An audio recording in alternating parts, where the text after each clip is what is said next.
on March 29th. After multiple meetings with pertinent professionals and members of the school building committee and other department heads, the town, as you all know, did officially launch its invitation to bid for the construction of a new elementary school.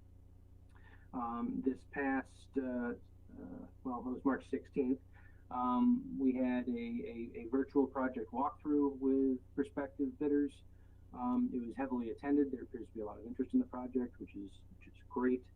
Should have a number of high quality options. And the full bid package is available on the town's website for anybody who wants to review it.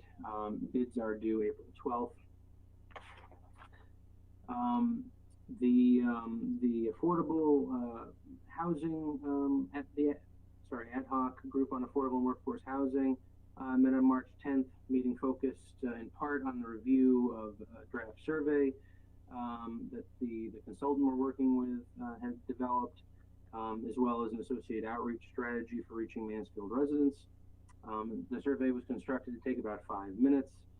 It's available online as well as being surface mailed to households in the coming days, and we're targeting responses by April 14th. The survey is intended to gain valuable public input. We want to hear from as many people as possible to gain understanding of local perspectives on what our community values in terms of housing, and in particular affordable and workforce housing. The Helping Hand program, which is being funded with Small Cities grant dollars. Applications are currently being accepted for childcare and food assistance for residents impacted by the pandemic. We hope to roll out the food program in early April. Please call 860-429-3330 or email helpinghand@mansfieldct.org with any questions.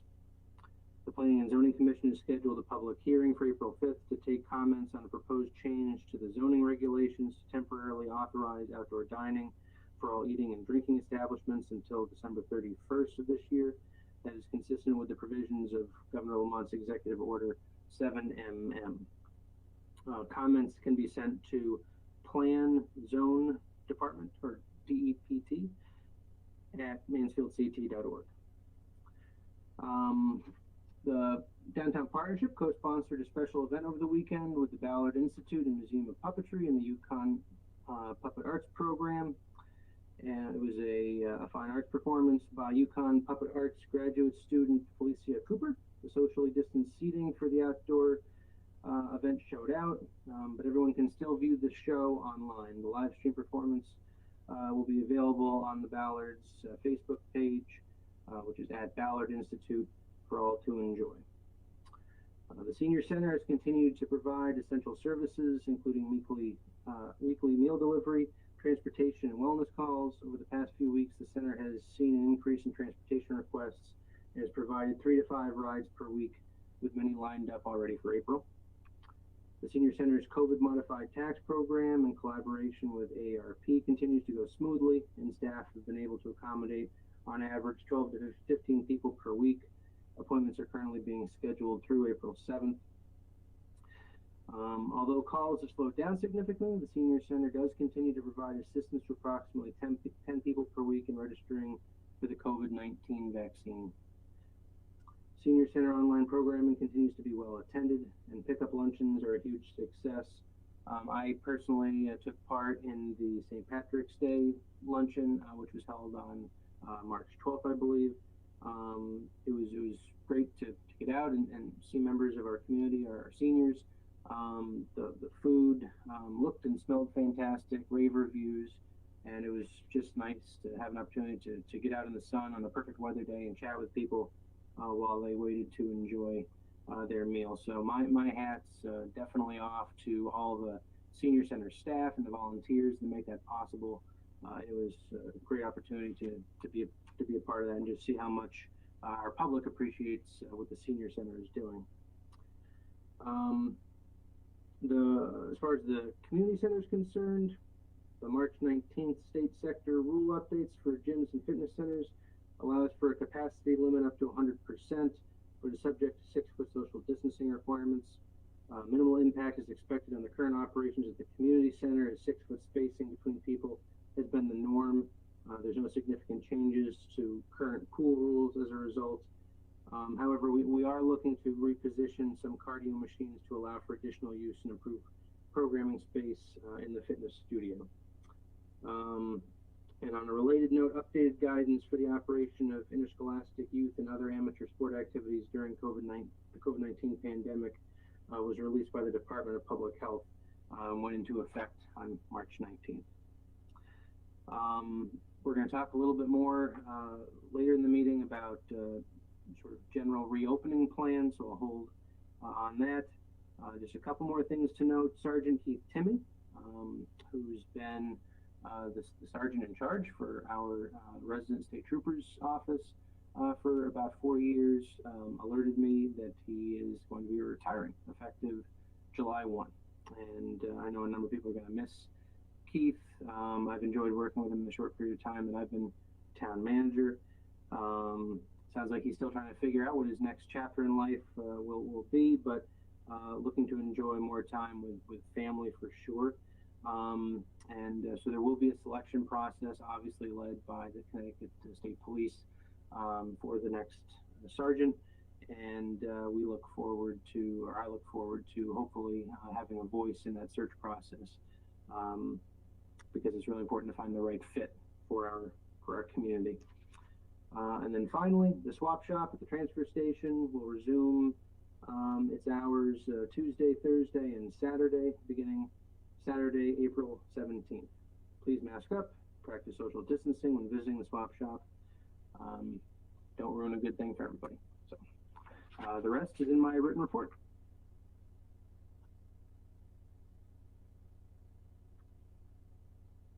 Thank you very much, Mr. Aylesworth. Does anybody have any questions for Mr. Aylesworth? Mr. Bruder. I just really wanted to take the moment and thank the town manager for including the affordable housing information, given that the storyboard is now live, and once you go through that, it'll ask if you could take a few minutes to take the survey.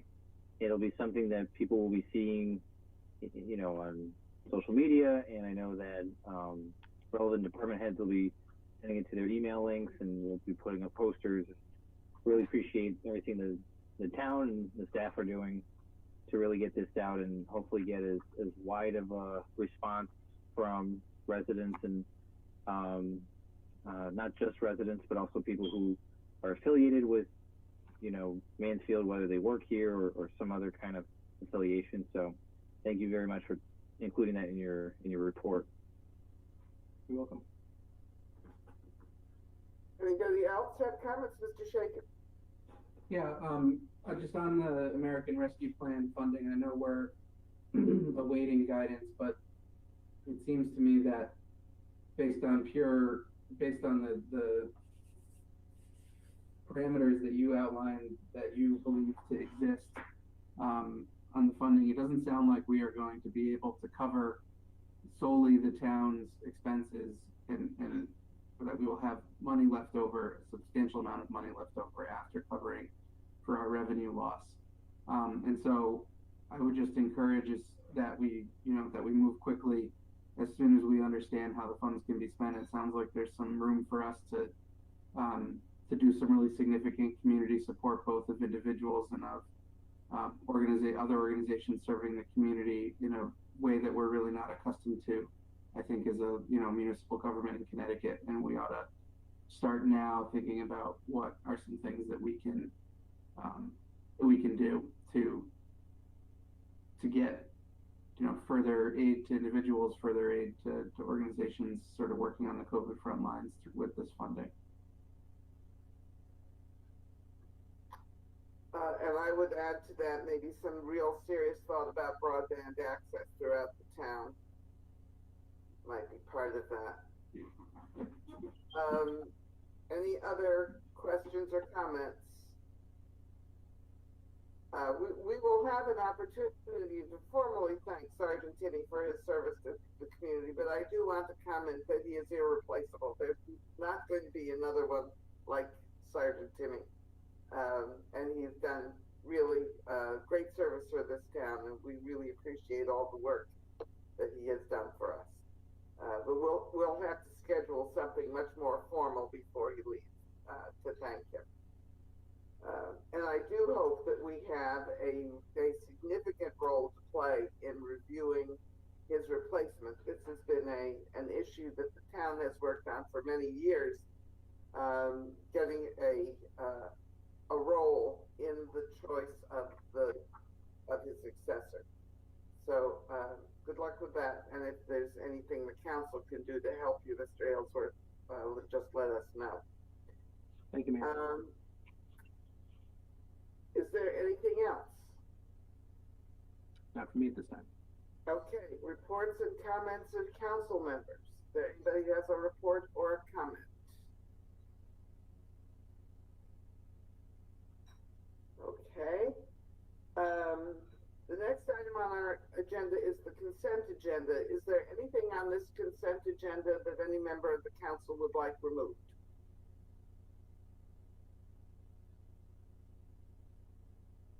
Hearing no comment, Mr. Shaken. I move to approve the consent agenda. Is there a second? Seconded by Ms. Berthelot. All those in favor of is there anybody who objects to approving the consent agenda? Is there anybody who wishes to abstain from this vote? I rule that the consent agenda has been adopted unanimously. Thank you. The next item is our regular COVID update. Mr. Miller? Mr. Miller, should you be referred to as doctor or Mr.? Mr. Okay. I know you have a PhD in this stuff, right? No, just a master's. Okay, we would call you Master Miller. Well, thank you, Madam Mayor. Thank you, Council, for having me here tonight. A few items to update you on, starting with some data. Again, I adjusted the town of Mansfield, accommodating for the University of Connecticut population, and estimate that your current incident rate is 11 cases per 100,000 population, and so that would put you in approximately just on the low end of the orange town alert framework. So one more case below that, and then you'll end up in the yellow. If you include the Yukon University population, it's at 8.8 cases per 100,000 since the 13th of March. I can also tell you that we have, for the previous 6 weeks, seen a pretty steady decline in the prevalence of cases from week to week. It plateaued over the past 3 weeks or so, and then unfortunately we had a slight uptick in the last week for the period ending March 13th, and so that was a 10% uptick. I'm concerned that while I was hoping to see a much steadier and stronger decline, the 10% uptick is concerning, so we'll have to continue to watch that in the upcoming weeks. The other thing I wanted to bring to your attention, I think Mr. Aylesworth had mentioned this already, is that at least spoke to briefly, that there was a change in the guidance from the governor's office. A number of executive orders have been modified or expired.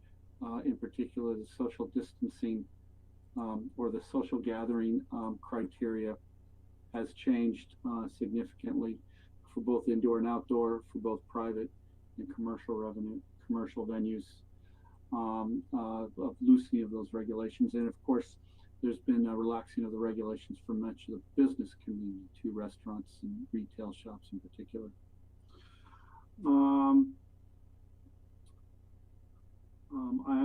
I'm also aware, generally speaking, that the underlying emergency declaration 2 will be expiring in April. I know that the governor is going to be working with the legislature on a plan to move forward. It's at this point in time, it's uncertain exactly what that will look like. But I think the big uncertainty there is what will our numbers look like in terms of prevalence of cases going into that period of time. So we'll have to see how that plays out. On the vaccination side of things, I can tell you that among the Eastern Highlands Health District population, about 23% of the population has received its first dose. If you adjust for the Yukon population, that's 29%. State of Connecticut is at 26% first dose, and the town of Mansfield, again, adjusting for the Yukon population, I estimate at 35% has received first doses. Last week, we vaccinated 520 people. Our focus has been and continues to be, at least for this week, educators, daycare providers, and some of the older population. We'll be finishing up the last of our educator first dose clinics this week. We'll pivot back to public, open general population clinics towards the end of this week and into next week.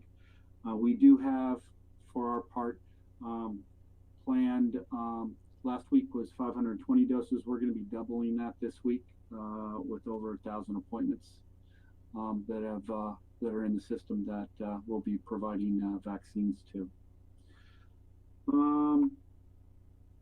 And then finally, I know the council's been interested in the homebound issue.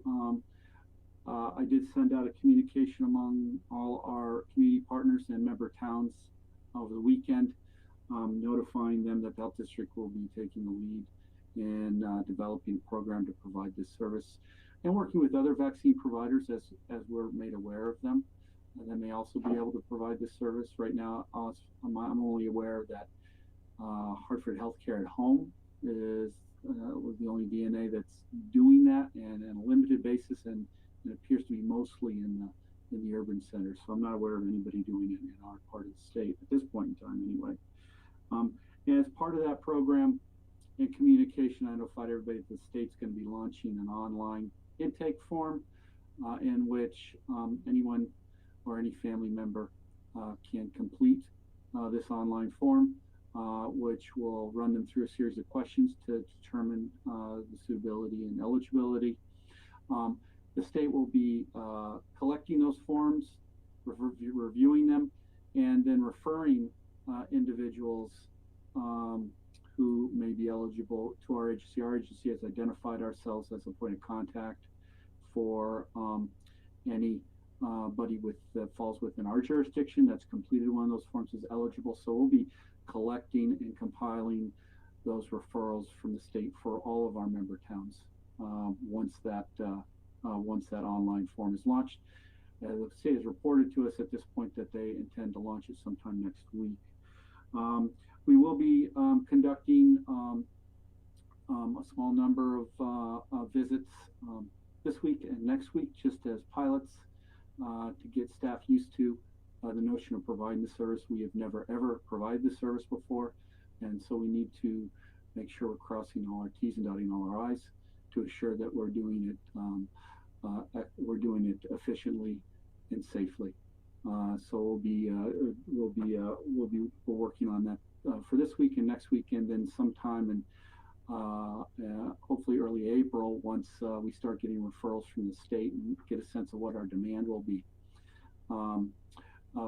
We'll be reaching out to other local partners, which we've identified as being helpful and beneficial to assisting us in providing that service if that need be. So that's where we're at. I'd be glad to entertain any questions that anybody has. Oh, I apologize. I do have one more bit of information. I have been, as I said before in the past, part of a work group with the University of Connecticut and Yukon Health on identifying and standing up a larger scale mass vaccination site. the university and UConn Health has identified Holly Armory as that location.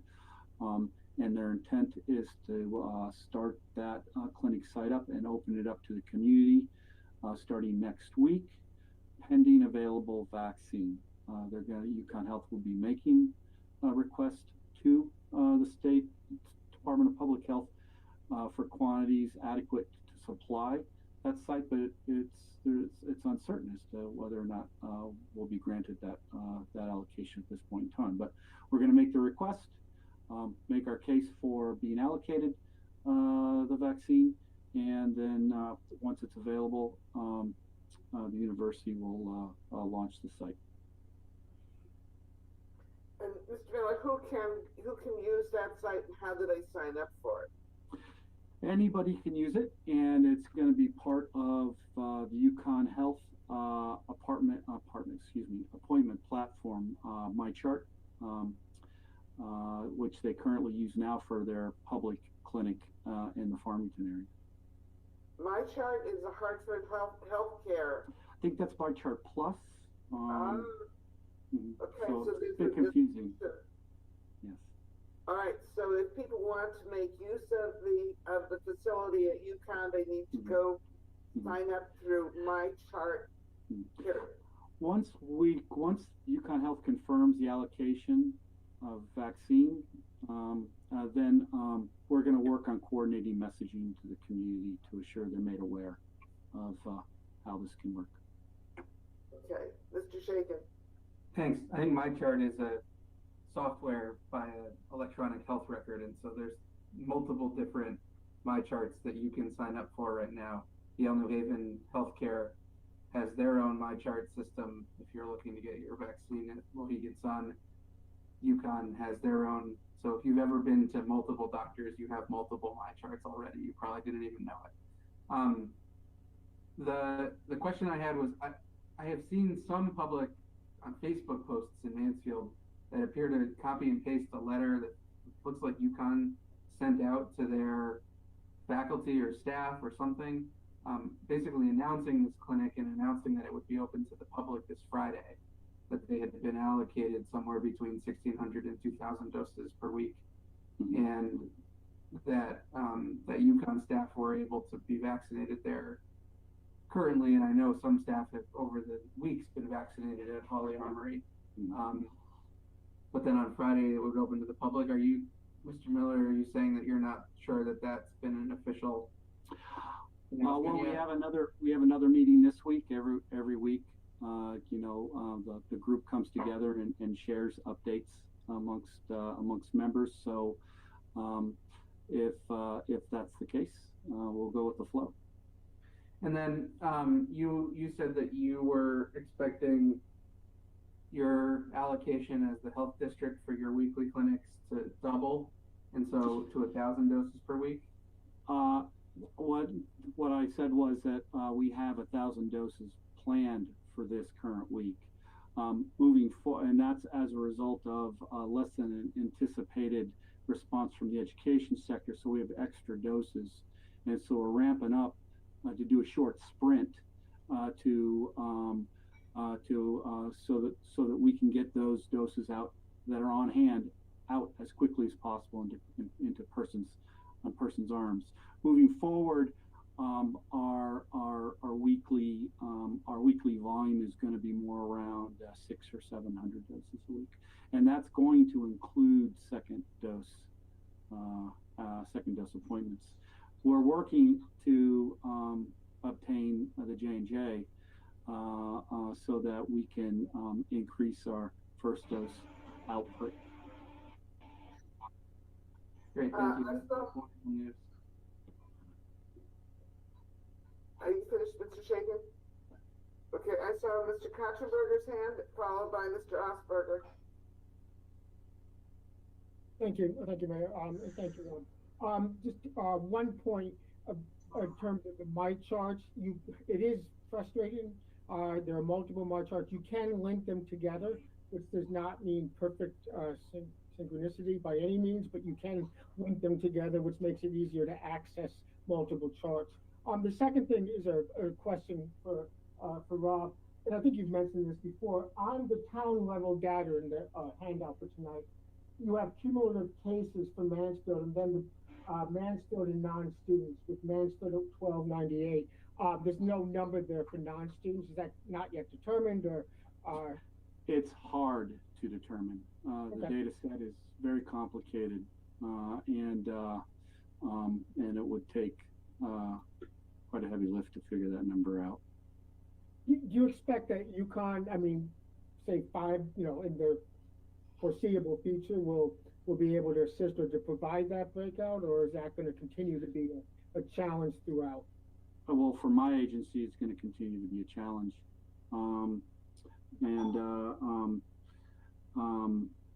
Yeah, it's just really hard to split out and then to maintain a number, because this data set is evolving and matures over time. Data points come in and out in real time and get updated on a regular basis. So, and we're actually pulling the non-student data from our contact tracing platform, which isn't set up for this, but it's the only data source we have to provide this. Mansfield's in a very unique situation, and the data system is not set up even at the state level to accommodate it. So we're doing our best to give you the information that we have the capacity to mine and provide. So I wish I had a better answer for you, but that's unfortunately where we're at with respect to that. No, I appreciate that. That's the best answer. Is where we are. Thank you. You're I welcome. think there's some gray areas too. I was a permanent resident attending the UConn Law School. Am I a student or a non-student? So, Mr. Osberger. Thank you, Mayor. Rob, I know that we've identified Holly Armory as the vaccination site, but are there accommodations there for mobility challenged, elderly, or handicapped people? Because I know that knowing that building and that they've cut off campus, and that's in the center there, that there's stairs to get into access to the building. There is a platform that raises and lowers at the building, and there's also it's my understanding, talking with UConn health officials, that they're also going to be steering those who may be severely handicapped to their Royce Circle site for supplemental service in the event that they're severely handicapped. Any further questions? Very good. Thank you very much. For Mr. Miller. I have one. Rob, I know that they have been loosening the visitation for long-term care facilities. What are the recommendations for people who wish to go into a facility like that for rehab or for long-term care? So that's a good question, Madam Mayor. I'm not aware of any specific guidance for visitors. I know that each one of these facilities are given, understandably, have very tight rules, which are made clearly apparent to visitors, which provide what you might imagine are the basic COVID precautions that are necessary given the severe vulnerability of the population, despite the fact that this population is mostly fully vaccinated at this point in time. There's still, I think, intake residents, maybe newly present, and also, despite the very high efficacy or effectiveness, it's still not 100% in some of these vaccines, and so specific recommendations I could only speculate for you, Madam Mayor, but I'm sure that they're relatively strict. But what about admitting people? Oh, you mean admitting new residents? Yes. I have to say, I don't know. I think that I believe I have had, I'm recalling a conversation some time ago that when new residents come in, the vaccine, I believe vaccine is made available to them, but I'd have to get back to you on that, Madam Mayor, to make sure. Because one of the questions for the senior community right now is it safe to go into one of these places? You have to make a decision between staying home or getting nursing care in a Right. long-term care Understood. facility. What's safest? Understood. Well, you know, I mean, risk is a continuum, Madam Mayor. It's not a yes or no answer. and so, you know, is it a low risk scenario? I would say, given the circumstances, I think it's low as it can be, but there's just not no risk of visiting one of these sites or being admitted to one of these sites, and that's the best answer I can give you, I'm afraid. Okay, not very helpful. Thank you. All right. Any further COVID-related discussion? Once again, thank you very much, Mr. Miller, for being here and for being so on top of this. Yes. And for giving us so much information. Yes, you're welcome. As we go along. Thank you. My Next pleasure. item on our agenda is the proposed ordinance regarding carrying guns into town buildings. Mr. Shakin, this comes out of your committee, so would you make the presentation and I think propose the motion? Sure, I'd be happy to. Thanks all. We've talked about this several times, so I'll be brief. And the summary is in the agenda item. Our committee met several weeks ago to draft the ordinance at our public hearing. 2 weeks ago, we really didn't have a significant amount of opposition or changes suggested. We had a number of folks testifying in support and at least one in opposition. The only thing that came up, the reason I think that we didn't recommend suspending the rules 2 weeks ago to consider the motion that evening is that there was a situation that was identified by our Parks and Recreation Department that this ordinance would have inadvertently outlawed, which is the presence of archery at the town's summer camps and an occasional usage of town facility to by Yukon archery programs at the town's permission. And so there's a proposed amendment to what came before the committee and what came before the council in your packet on page 33, which would just add the ability for the town manager to grant a permit to have everything except firearms basically on the list of dangerous weapons that is in the ordinance. Air guns, air rifles, crossbows, longbows, or archery equipment in conjunction with town-sponsored or town-approved camps, activities, or events.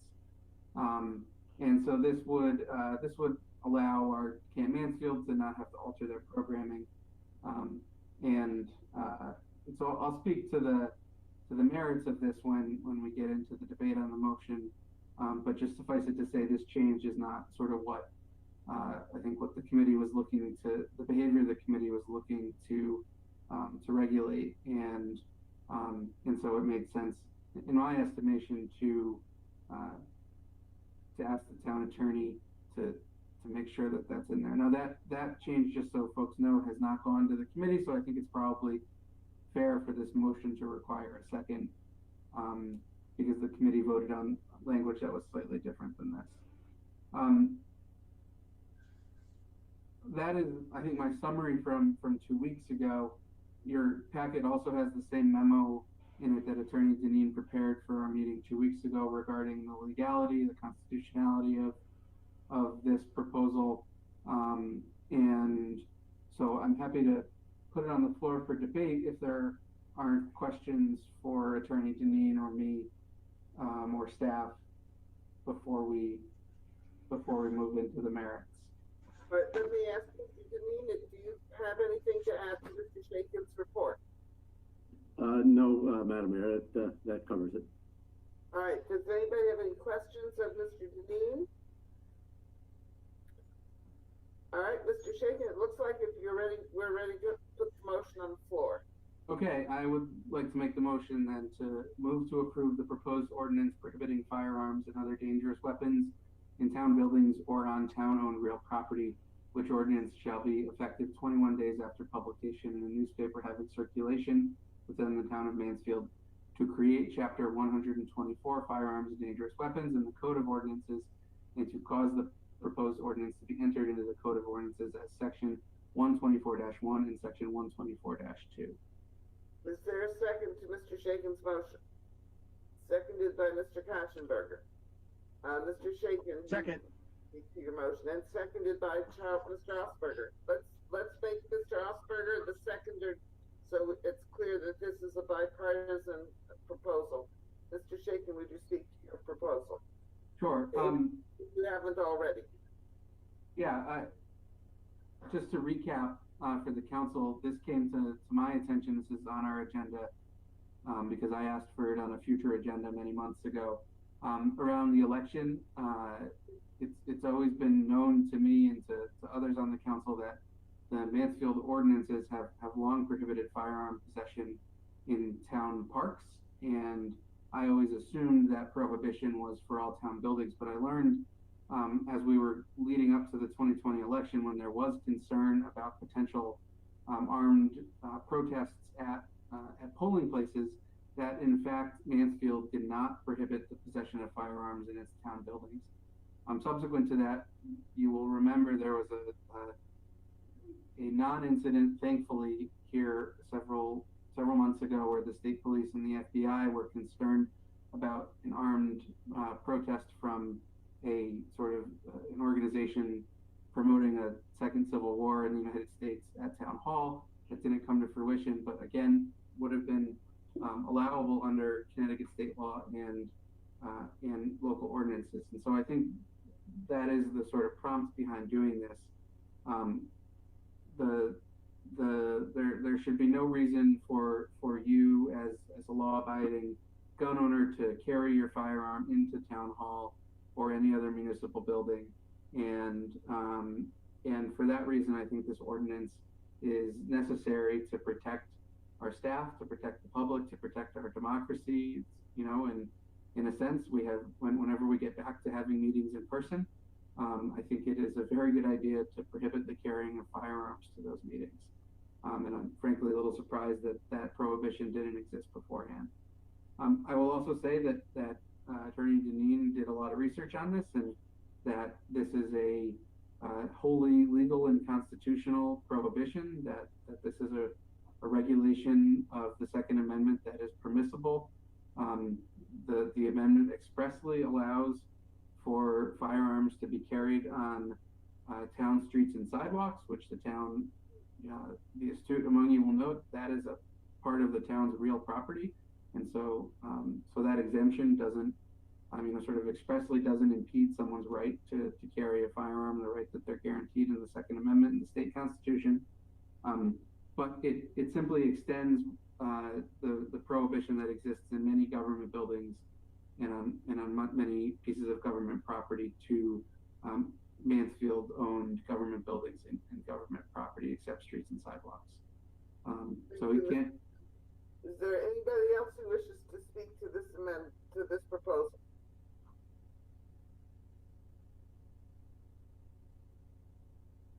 Hearing none, are we ready to vote? All right, is there anybody who wishes to abstain from this vote? Is there anybody who wishes to vote in the negative?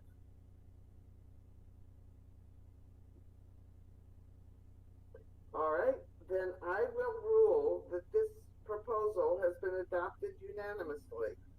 Thank you to the committee, and thank you, Mr. Deneen, for all your work on this. I agree this is an important addition to our ordinances, and this has been a remarkably smooth process, so thank you everyone who's been working on it. The next item on our agenda is an Economic Development Commission appointment to the Water System Advisory Committee. Mr. Mr. Bruder. If I could, Mayor, I'd like to, I know that we typically would have this go through the Committee on Committees, but given the timing of the Economic Development Committees, hold on, I'm trying to quiet down some pets, but the EDC had voted in favor of appointing Lane Watson to the Water System Advisory Committee at their most recent meeting on March 18th. And rather than have the Committee on Committees have to do a special meeting, we thought we could bring it straight here, and that way to ensure that the Water System Advisory Committee would have a quorum at its next meeting. So if I could, I'd like to make that motion. Go ahead. I move effective March 22nd, 2021 to appoint Lane Watson to the Water System Advisory Committee as the Economic Development Committee member for a 2-year term in accordance with the WSAC Memorandum of Agreement. Is there a second? Seconded by Ms. Berthelot. Mr. Osberger? If I could, Mayor, I would just like to Okay. do in favor of it. I think Mr. Osberger was trying to second the motion, but his slow Wi-Fi made it so that I saw Ms. Berthelot first. Okay, speak to your motion, Mr. Bruder. Thank you. Other than what I've already said, I just want to stress the importance that this is the Water System Advisory Committee is one where our town has an open position, that we're trying to fill with somebody who's a client and a resident. And so without this appointment, I believe would be left without representation. And for that reason, we went this process than the normal Committee on Committees. So the agreement requires appointments from certain constituent groups, the Economic Development Commission being one of them, and a resident being another. So this appointment would just fill the need for the Economic Development Commission, and the requirement for the user is still an open position. Am I saying that correctly? That's my understanding. Okay. So the motion is to appoint Lane Watson, and we have a second. Are there any further discussion? Does anybody wish to abstain from this motion? Does anybody wish to vote in the negative? All right, I am going to rule that this motion has been adopted unanimously. Thank you. The next item on our agenda is strategic planning. Mr. Aylesworth. Thank you, Mayor. I don't want to get too far in the weeds tonight. I really just want to have, I guess, a brief discussion as far as the council's sort of role in all of this. But I'll just, recap a little bit. And I know I've alluded to, my desire to move forward with some strategic planning efforts at the department level. I think I've alluded to it now, maybe in a couple meetings. So I just want to flesh out a little bit more of what that would be, because it will be something that I'll have more to say about as we proceed in our discussions about the 21-22 budget. But as I said, really kind of focus on why I want to put this on the council's radar in particular. So there's a lot that could be unpacked that we're not going to unpack with what strategic planning, strategic governance is. I tried to provide some detailed literature on this that I find helpful in your packet, so you can certainly peruse that at your leisure to give you a framework of what it is I'm talking about here. But boiling it down to its essence, the idea is that as you all well know and can appreciate, there's any number of just sort of day-to-day actions, activities, and week-to-week actions, activities that municipal departments can, I don't want to say get bogged down in, but get preoccupied with and can suck up a lot of that time. And It's not for lack of good intentions and wanting to achieve things, but there can just be a lot of time and energy that gets kind of sucked up in the day-to-day doing, and that can obviously at times, you know, risk pulling a department off the path that they really want to be on, and more importantly, a path that you know, the governing body of the town and the townsfolk in general would like for them to be on, in terms of in keeping with the bigger picture, the vision for the community. And in the case of Mansfield, we have a wonderful plan, a very, very impressive forward-looking plan, the Mansfield Tomorrow Plan, that was prepared, you know, 5 or 6 years ago, and you know, as a plan of conservation development that really went many steps beyond your typical plan of conservation development in terms of being much broader than just a land use plan. And so, you know, my thought is with a look ahead to it being, you know, just about 4 years, you know, 4 years going on 3 years really before the next iteration of that plan, the Mansfield Tomorrow Plan, would be contemplated.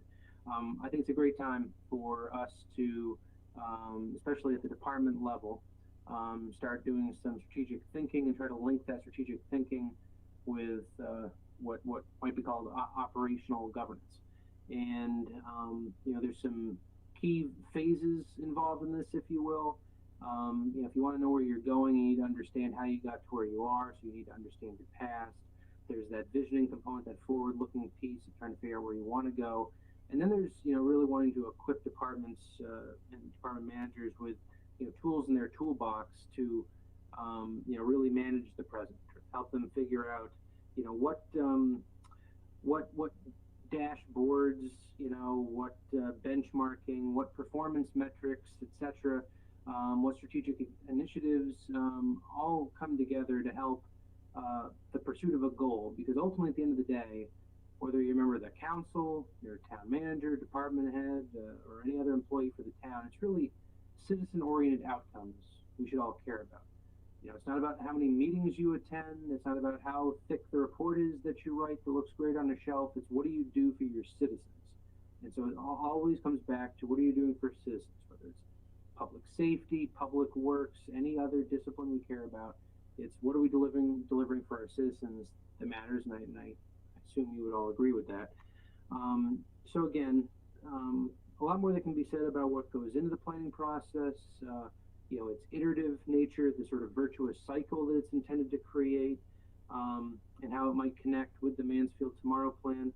But for the purposes of tonight, I didn't want to spend a lot of time on this. I just wanted to come before the council to say that I think a key ingredient of the success of this process will be council involvement. Departments, municipal departments, by and large, you know, for better or worse, just sort of the reality of how departments are set up. Their thinking and their activities, their planning, is sort of more vertical in nature. And when you think about the role of a council, governing body, what you're charged with doing, and to an extent what I'm charged with doing as an extension of you all, as your agent, as town manager, is to think about those horizontal linkages, those things that really straddle multiple disciplines, and really get at quality of life. You know, what are we trying to deliver for our community, whether it's, you know, town character, housing, public health, you know, community development, these things that, you know, straddle multiple, you know, vertical departments. And so with that in mind, I wanted to get, I guess, a readout from all of you about your own personal, you know, interest in this, your desire to take part in a council goal setting, prioritizing session. What I envision would be happening at the early part of next fiscal year if this was ultimately to move forward. So, you know, call it, you know, July, August, maybe September timeframe, somewhere in there. A goal setting session that the priorities and the goals that come out of that council effort would obviously also have bearing in terms of what department heads and myself as town manager would elect to perhaps emphasize in those department plans. Because just like we want the plans to tie into the aspirational goals and the values laid out in the Mansfield Tomorrow Plan, make sure those, you know, documents are communicating. It's also really important, as I'm sure you would agree, that what departments are doing and whether it's initiatives or priorities that are being set, also is quote unquote in lockstep or relative lockstep with, at a big picture level, what the council is prioritizing. There shouldn't be a huge amount of incongruity there. And so with that in mind, again, I wanted to get a sense from you all, if this is a direction that you're interested in heading at a council level. Obviously there would be a specific role for the council to play, and would just welcome any feedback you would provide on that, so that it can also help me in terms of figuring out the best format to structure any sort of council activity that we might do on that front. So turn it over to you all. All right, so I think part of what Mr. Aylesworth is asking is, are we interested in doing something like this? Now, we have talked for several years about the need to set some goals and objectives for the council, and we did talk about doing that after Mr. Aylesworth got his feet on the ground. So the time is coming for us to do that in some form or another, and the question is this the format you would like to do? So does anybody have any comment? Mr. Freudman. I've seen this exercise happen before. I remember Matt Hart, former town manager, did that, and right after the 2009 election, there were a lot of new members on the council then, by the way. The issue I have with it is this. First, the good part is it always makes sense to set goals and, plan and all that. But as I recall, what it amounted to was every council member put in all the things that he or she would like to see done, everything but the kitchen sink, and it all got put into one big list. And then at the next meeting, the manager brought it in and everybody endorsed it. The problem with that is at least twofold, maybe on more levels than that. One is there was no prioritization and there were no dollar figures attached to either of them. So it seemed kind of, unfocused. The second problem is, and I don't mean to be critical of anybody or of a process that's well meant, but when you have everything but the kitchen sink of all the desires, it puts the manager in a position which, I have this feeling that the executive branch already has 95% of the power. Just the way, it's not a criticism of, it's not, I'm not criticizing anybody, I'm just saying things evolve that way. The executive branch controls the flow of information, the timing, it's just the way it works. We're part-timers on the council. And what this does is the manager can then pick and choose which ones to do and how much effort to allocate to each. And if anybody says anything, well, that was on your list. Or, so it kind of makes it to where it gives even more power. Not to sound too cynical, but it's almost like it's giving more power to the executive branch, because now have yourself on record as wanting this. If everybody wants something, everything's on the list, he just picks what he wants. So no prioritization, no dollar amounts, and it's everything but the kitchen sink. So I have my doubts about the process, but it probably has some worthy aspects to it. Those are my comments. Thank you. I do believe that the process that Mr. Aylesworth is proposing would have dollar amounts assigned to things, and is a much more formal and structured process than the one that Mr. Hart and Ms. Capriola led us through the last time, which is both a positive and a negative, because it means both more accountability, but it also will mean more work on our part as well as on staff part. I also want to remind you that one of the things that grew out of that exercise is that we did focus some of our evaluations of performance and evaluations of the budget on some of those goals, which we sometimes forgot that we had set these priorities, and it was really helpful to be called back to the priorities that we had set. At least that was my perspective on it. Mr. Aylesworth? Yeah, I appreciate where Mr. Freudman's coming from. I think that it's a concern that's, grounded in reality in terms of what you've described. Is definitely something that can play out and often does play out, depending on the structure, or in this case, lack of structure to the process. Just two things, I guess I would say in response to that, and build maybe a little bit on what the mayor just said.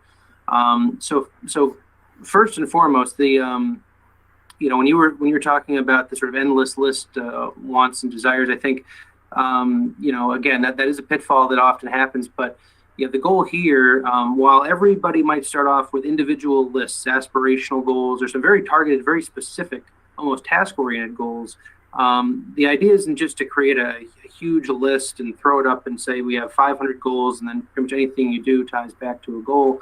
But maybe you start with a relatively massive list, so to speak. But there are any number of methods and processes that we can do then to really prioritize and target and figure out where there's consensus, where there's sort of intensity of agreement or disagreement, but intensity of agreement around, certain priority actions. So, you might start off with a list that has 100 things on it, but you might realize that, really quickly that it's 6 or 8 or 10 things that are really the most important, and that will be the focus of activity and priority setting out of the gate.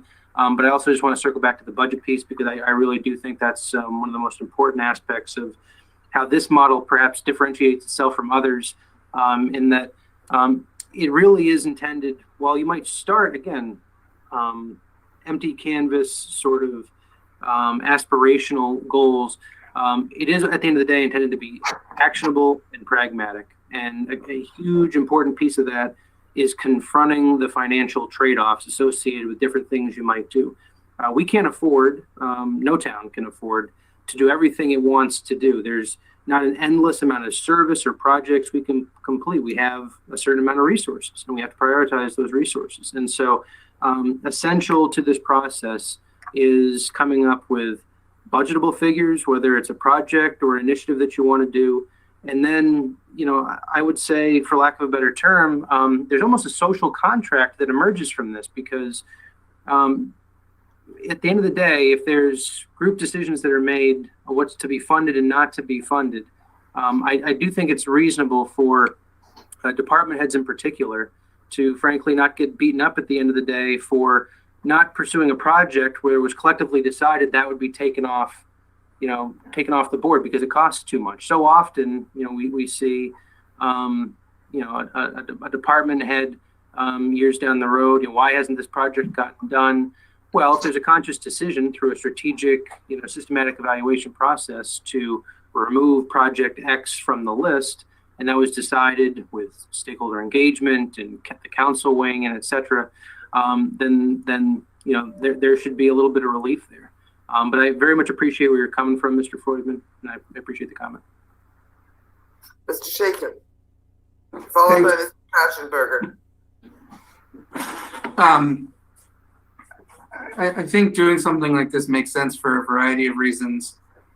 First, the Mansfield Tomorrow plan is now sort of halfway through how long I would expect a plan to last at the upper end. I would say, we're five or 6 years into Mansfield Tomorrow, and I would expect the town would want to revisit that plan and redo that plan, and in 10 years after its inception, I think we run into trouble if we let a plan like that linger for too long. So I think it makes sense to visit everything that's happening within town hall and town government with that plan in mind, and take a look at what parts of Mansfield Tomorrow can we sort of reasonably expect to act on over the next 3 to 5 years.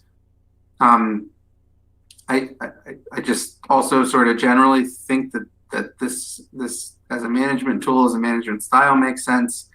I think the council should be supportive of Ryan. You're now that your feet are under you, sort of undertaking this planning process. And then sort of third and finally, not that we have, this isn't a something to sort of say in detriment to anyone in town at all. But I have seen, having served on council for about a term before Matt Hart left, and then subsequently, that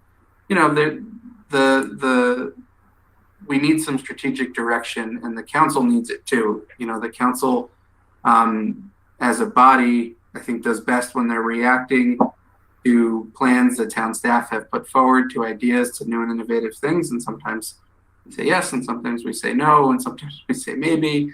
But having some sort of framework to come up with what you as the town manager think is the right direction for the town to move in, and can bring to us to approve, but can also bring to the other way to your staff to help you formulate those ideas, to give you feedback, et cetera. I think that makes a ton of sense. And so I think it makes sense to do something like this. And I'm happy to see that you're proposing both a council level process and a staff level process. I think both of those things make a lot of sense. Mr. Kotchenberger, followed by Mr. Shern. I agree with the comments Ben made. I also share a lot of the sort of the skepticism, not about this specifically, but the skepticism that or concern that David expressed. I think all of us, I know I certainly have worked on more reports than I'd like to think about, in which a lot of hard work and a lot of earnest work, and yet it sits on the shelf and used as the next example of why we shouldn't do this in the future. Having said that, I also think there's a real value to it for two additional reasons, or to supplement some of the reasons. The first is it's not, of course, a roadmap on what we're going to absolutely do. No one knows. But having said that uncertainty, this is the nature of any political process, we also will need guidelines and things to look at as we measure, as we evaluate when things change, when unexpected events happen. COVID-19, perhaps, as an example. And having this kind of strategic plan allows us to measure what changes are necessary, at least according to a guideline that we've thought extensively about. The second reason, and it's a little inconsistent perhaps with the first, is that every 2 years there will be a new council. And the strategic plan, A, not a binding document, and B, certainly doesn't bind a future council, which again happens frequently. But I think all the more so that a well thought out strategic plan can be of tremendous assistance for future councils, regardless of whether they choose to follow specific recommendations or guidelines or not. Thanks. Thank you, Mr. Shern. Yeah, much of what I was going to say has already been said, but I just want to point out, having been involved in some planning processes, whatever is done should be nimble enough to deal with unanticipated events. We've learned this year about unanticipated events. Second, concurrently, the council will have its plans. There are plans for town government. There are plans for the town itself. And there are structural issues relating perhaps to the town charter. In this general process, issues will arise, and it is a good thing that we may not have contemplated, but it'll be a way of getting all of us to address some of those issues. Thank you, Mr. Shern. And it occurs to me that some of those issues may come out of the planning that happens at the departmental level that we may be unaware of at this point. Yeah. Okay, I think you have a sense from the council, Mr. Aylesworth, that you have our support and our willingness to participate after budget season, please. Thank you all. Okay, thank you. The next item on the agenda is the town facilities phased reopening. Mr. Aylesworth. Again, largely for informational purposes, but I thought there may be some questions or some feedback you all wanted to offer.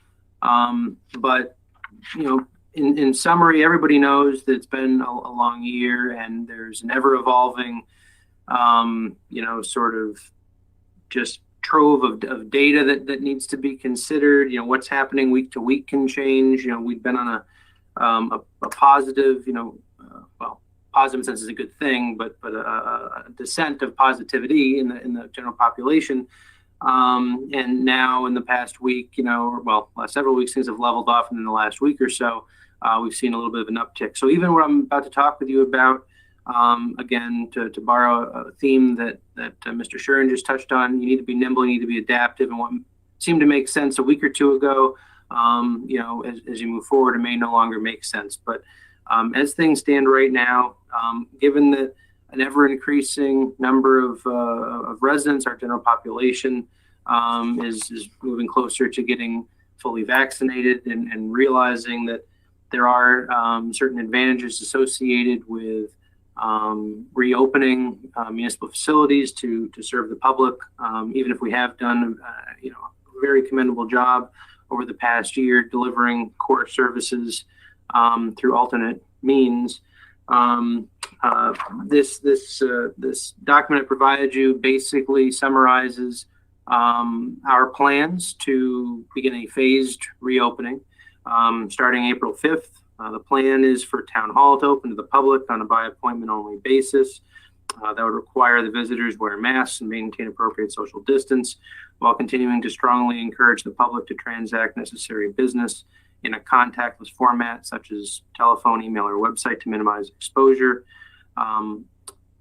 Beginning on that date, the expectation would still be that board and committees would continue to convene public meetings by video conference, given that there's not an effective means to restrict gathering sizes when it comes to a duly noticed public meeting. Obviously, a lot of meetings are not heavily attended, but anytime you post a meeting, you don't really have any real certitude what the turnout will be, and we don't want to be turning people away if they show up to attend the meeting. And then if things progress, and this is the big if, but if things progress during the month of April the way we all hope they will, because as you all know, last Friday, the 45 to 54-year-old cohort became eligible for the vaccine. And as of April 5th, under the most recent modified rollout, basically anybody from 16 to 44, so the very close to everybody else category, starting April 5th, is eligible to receive the vaccine. That, of course, doesn't mean that starting April 5th, everybody else gets vaccinated. And we have a large number of employees in this building and in other buildings that are in that 16 to 44-year-old age range.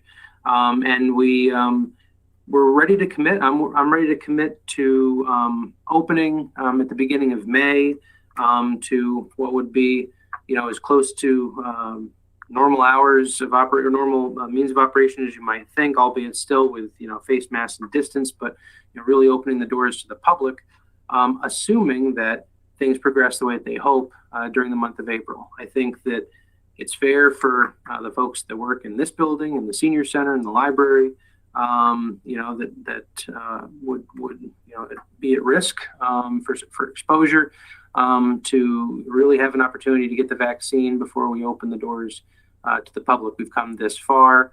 We've demonstrated an ability to maintain and administer services and programs in a highly efficient means without being open to the public.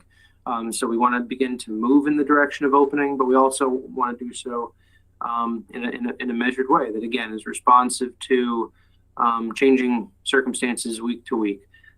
So I've laid out in your packet, basically what the intent is from an operations standpoint, what I would authorize moving forward with, but happy to entertain any thoughts or feedback that you have.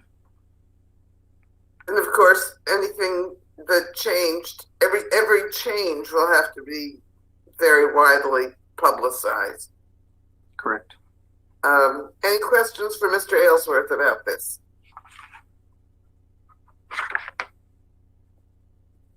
In discussing it with a couple of council members, one of the questions came up about whether the staff is comfortable with this. I think that, and I'll say this as somebody who, happens to fall in that last cohort, 16 to 44. I understand and appreciate very much, the want and desire to give everybody an opportunity to be vaccinated. At one point, it looked like earlier on in the rollout, when there was anticipation that there would be a category of frontline, quote unquote, essential employees. A lot of people thought that, basically everybody in town hall and other municipal buildings, obviously those that are medical first responders would have already been covered, and our teachers, but sort of the rest of municipal employees would be in a priority kind of status. That's not the way things progressed.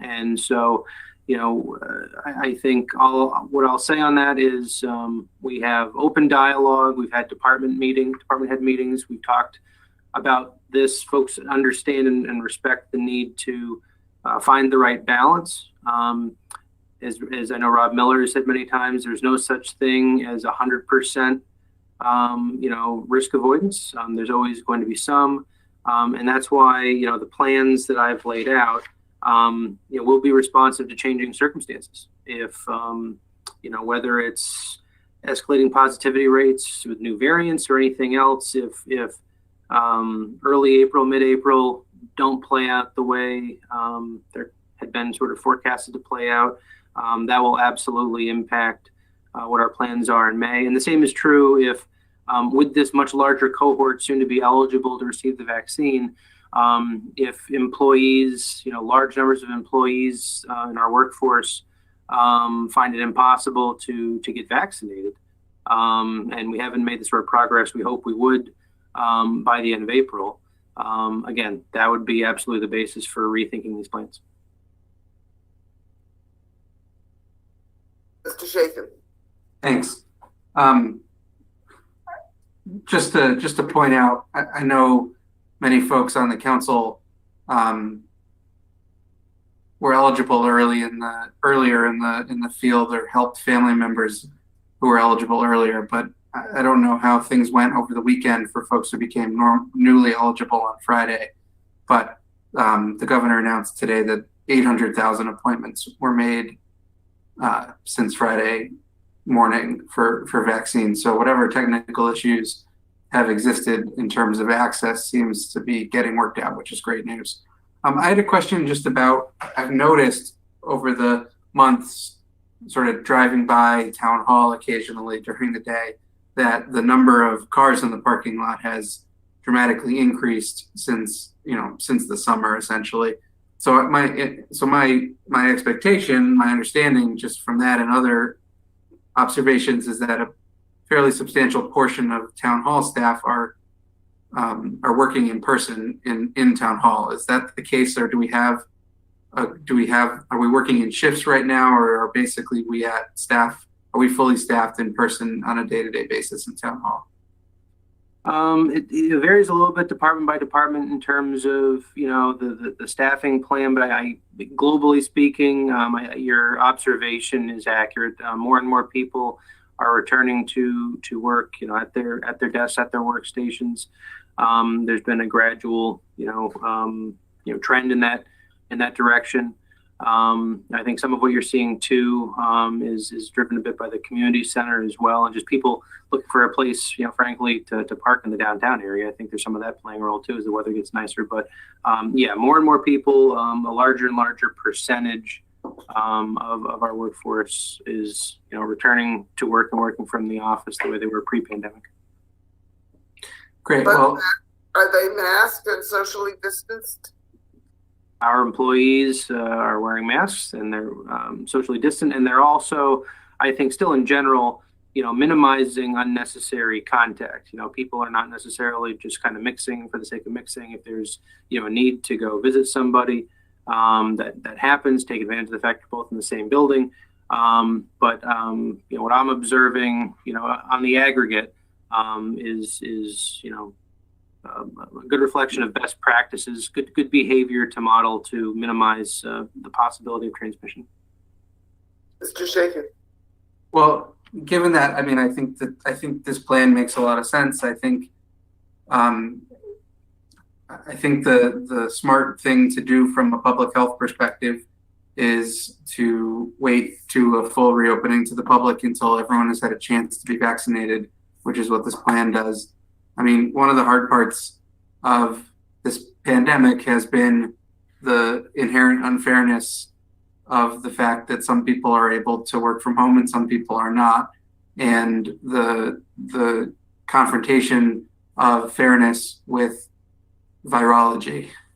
You know, that the virus doesn't really care that it's not fair for some people to be able to work without contact with the public, and some people have to work with contact with each other or the public. And the thing that is necessary to keep the virus under control is to ignore that unfairness and continue to do what remotely can be done remotely, even as the world is beginning to reopen. So I think it makes sense. I think it makes sense to make the shift now to instead of saying town hall is closed, to say town hall is open by appointment, which I think is not frankly a significant departure from the current process. If someone needs to enter town hall, they can, and have been able to for a very long time, make an appointment and be escorted in. And I don't think that this month things will change much, but I think it is good to set a date when we expect that most people in the public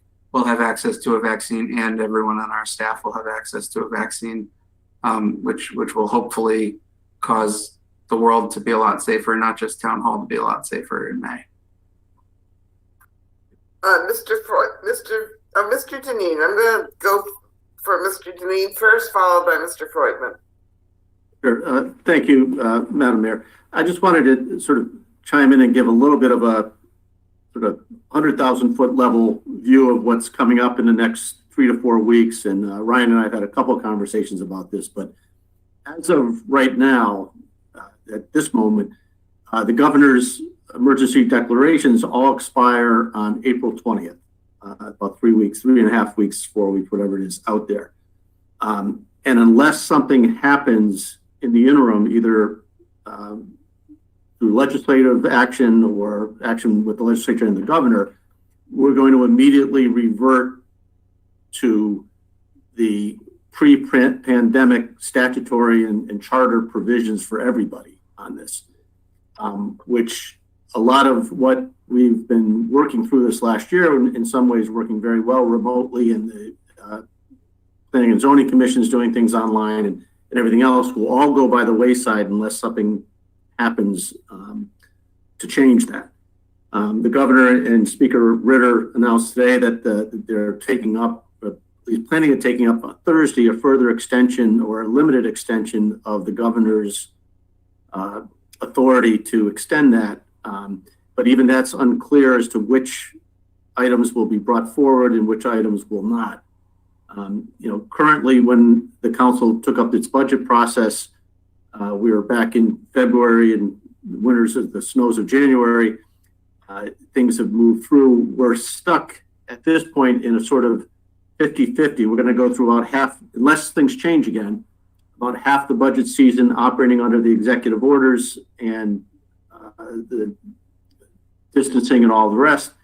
And then literally from the 20th on, we may move back to in-person contacts and things like that. So one of the things just in reviewing, because of that hybrid split of where we were, the budget process under the charter, we need to have 2 public information sessions prior to the budget adoption.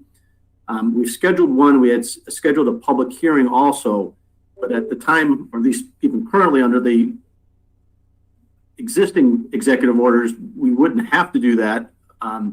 But I think it would be appropriate if the council wished to add a second public information hearing, either to the April 7th presentation, and do that jointly with the town manager's presentation to you, or perhaps on the 12th, piggyback with the public hearing that's already scheduled on that date. I can just, depending on what the timing of the governor's extension or not extension, or if they do or don't do things, it may make more sense right now just to have that on the book, and then we can take it off later if it's not necessary. But and the same thing goes with a lot of the, and Ryan and I have talked about some of the provisions in this reopening plan, or all of it's going to be contingent to a certain degree on what either the legislature enacts or the governor extends and things like that. So it will be a bit of a, as Councilor Sharon said, a bit of a nimble jumping around as we go through this. But we should add, I think, either on the 7th or the 12th, that second public information hearing, which is separate from the public hearing under the charter. But I just have a sense that we may find ourselves in a gap between the expiration of the EOs and then the next thing that's going to come in there. So I just offer that up for the council's recommendation. And one of the real questions is what happens to the town meeting. Correct. Mr. Freudman. I'll pass. I think Evan Deneen added more context. Thank you. Yeah, one of the real issues, of course, is even if there are limits on the numbers of people who can be present at an indoor gathering. You know, if they're limited to 100, which is, and I can never remember, they changed the numbers and so on, but even if it's as much as 100, we usually get many more than that at a town meeting. And it would be unfortunate to have to turn people away. It would raise significant issues, Madam Mayor. Yes. So, you know, I think in terms of the public hearings, we usually have the one scheduled for the manager to present his budget, and then another scheduled after the council has made its final decisions. And that one is usually a dry run for the head of the finance committee to practice his or her speech before the town meeting. It might make sense then to simply, if it's a sense of the council, to add that public hearing at the same time that the town manager makes his presentation to you, so they'll have both of those at the same time on the 7th. And that would be virtual. Correct. Okay. Well, if we do it before the 20th, it'll be virtual. Yes. Okay, we will work. Mr. Aylesworth.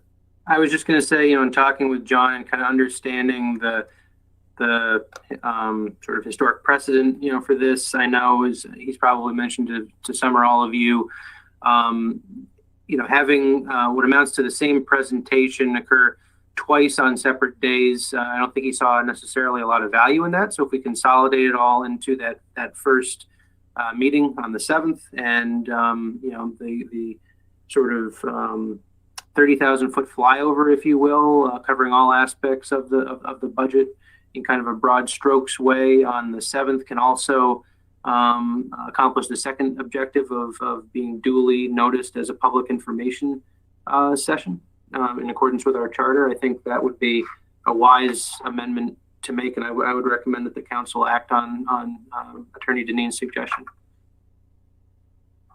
All right, so we don't have a budget schedule in front of us on the agenda. So, correct. In fact, we've already adopted one. So I think you would have to bring that back to us at our next meeting. Well, the issue with that is that the next regularly scheduled meeting, and you guys, I suppose, could have a special meeting, like a one piece of business meeting, either later this week or next week, to make that adjustment if you'd prefer to have it as a agenda item.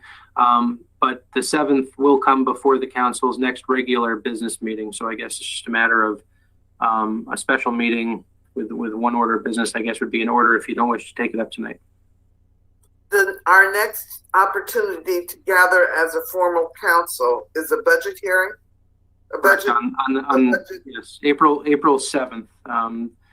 April 12th would be the next, you know, regular business meeting, but you would need to hold this vote to sort of redesignate the purpose of April 7th.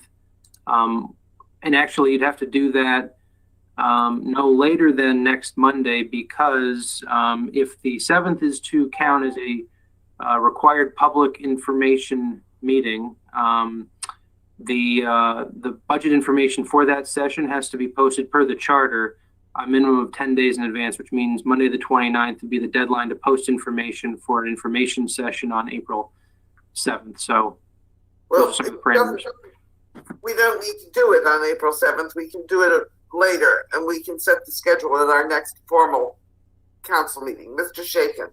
I would just, I don't think it makes sense to try to plan today for what the General Assembly and the governor are going to figure out over the next month. They don't operate on our schedule. We deal with this every budget year when we try to adopt the budget a month before the General Assembly has decided how much money they're giving us. It's challenging. So I think we ought to stick to our schedule, and if the rules change on April 20th, we'll have to deal with how the rules change. We'll set up a tent on the football field at E.O. Smith and do some outdoor meetings if we have to. I'm very hopeful that Governor Lamont will recognize that that is probably not the best thing to force towns to do if they have no other choice. But I also know that there are towns who would very much like to hold their automatic budget referendums, which is a vote in a polling place, and who are currently prohibited from doing so by executive order. So things will have to be extended or changed, but I'm hopeful they don't go back to nothing.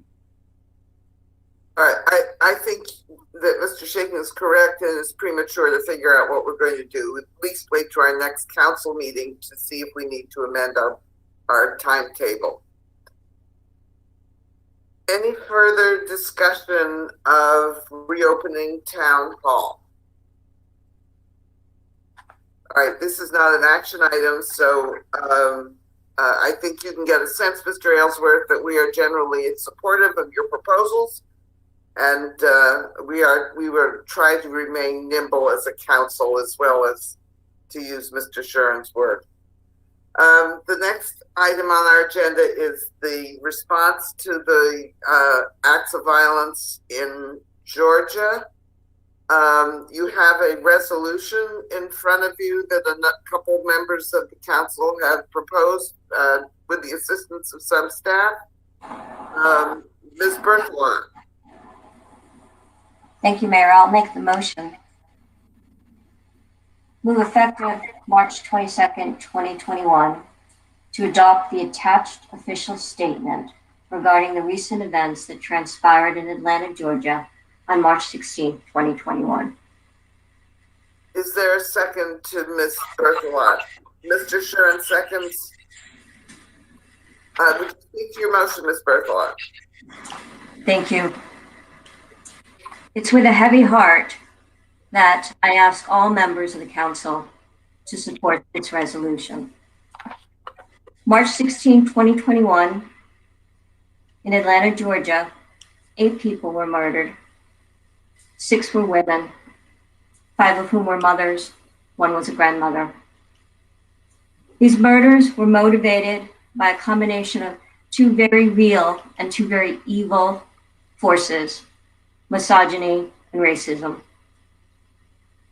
We know that nationally, the incidence of violence against people of Asian descent, particularly against Asian women, have increased across the country.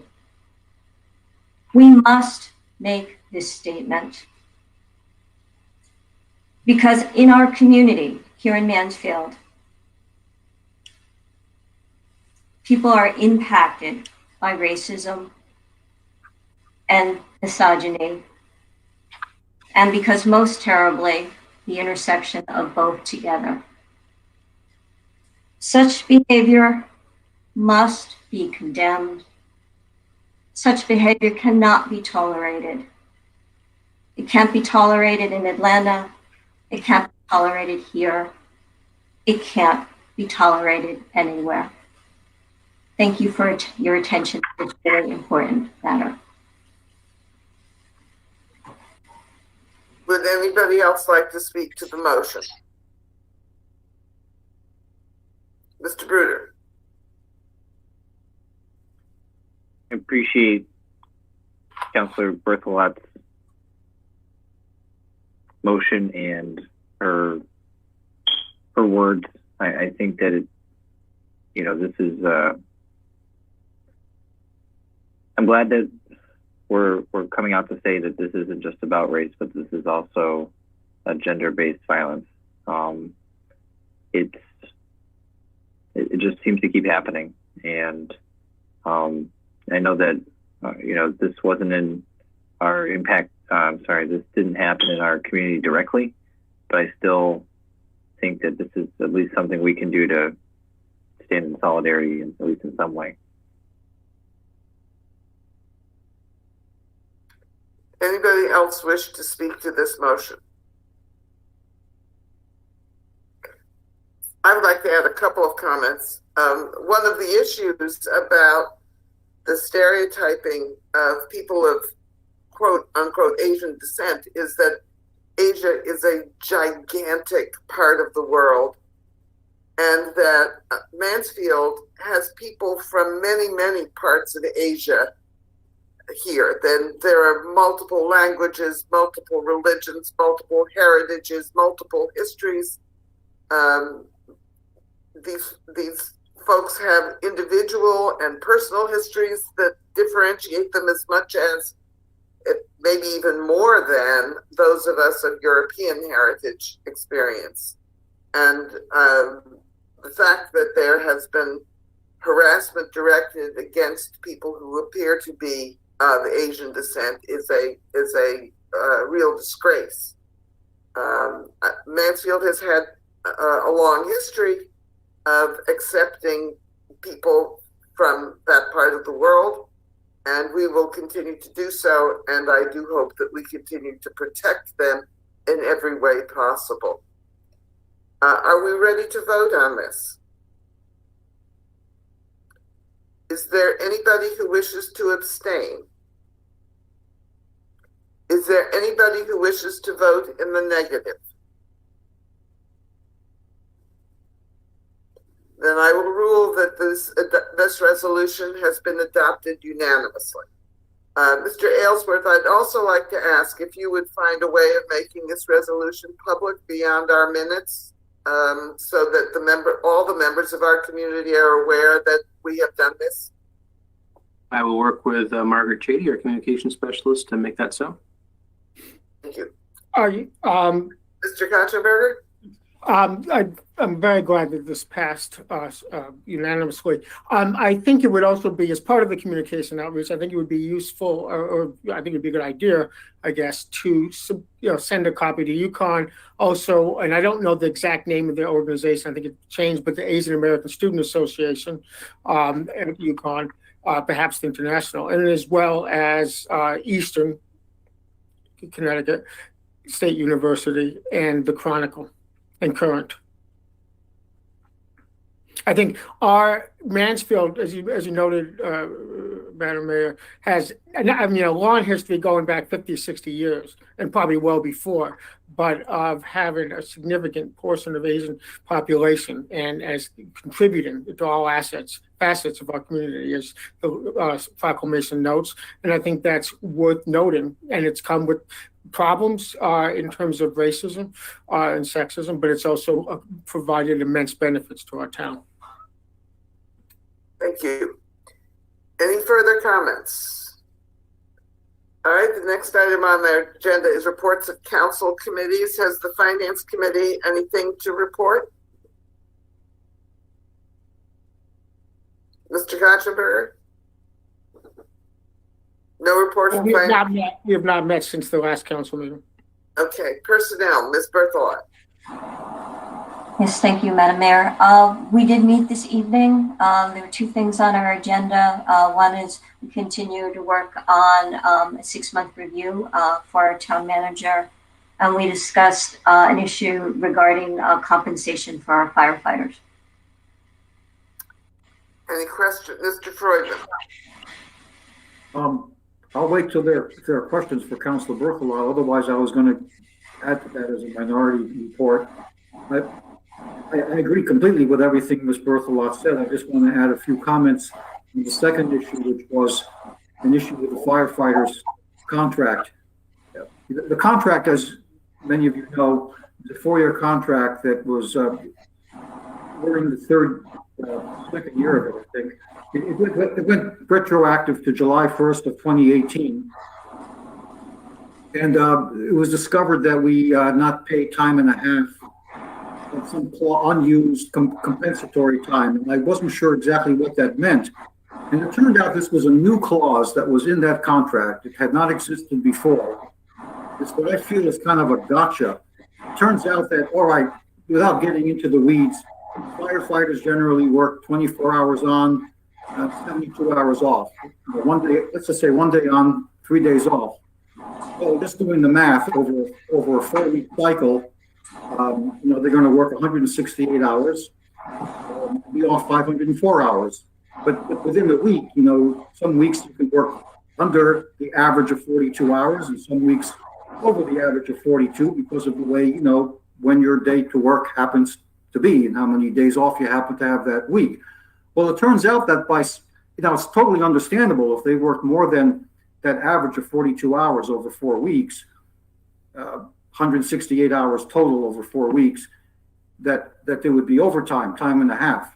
The issue is that by some quirk, some clause that's just got put in this current contract, even if they work under 168 hours, there are times when some of those hours are considered overtime. And I think it has to do with if somebody's schedule is rejiggered. Even though the total number of hours over the 4-week period didn't exceed 168. Apparently, it was looked at by the HR director and by the attorney who specializes in that, Kenneth Weinstock, and apparently that's the interpretation. And I can't argue with that, although I didn't exactly see language to that effect in the contract, but I have to go along with that interpretation. It is a problem, and I wish that in passing I made the point at the committee that I really think that as valuable as it is that managers and HR directors and attorneys, look at contracts, it would be helpful if the personnel committee, the council as a whole, of course, but the personnel committee perhaps get a good advanced look at this and have our perspective and maybe catch some of these things. That's all I had. Thank you. Thank you, Mr. Freudman. I just want to remind the members of the council that this was one of the contracts that was negotiated by Mr. Kennedy without consultation of labor lawyers. Any further comment on personnel? Committee on Committees, Mr. Bruder.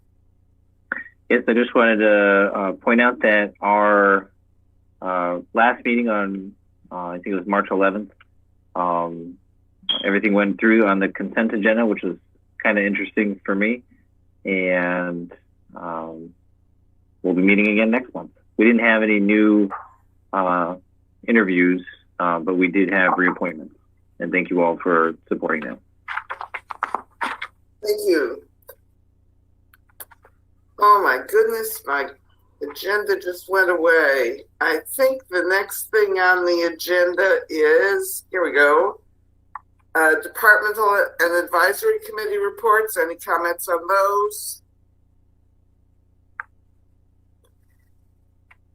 And finally, anything on petitions, requests, and communications? I do want to call your attention to the PZC memo extending temporarily the outdoor dining rules.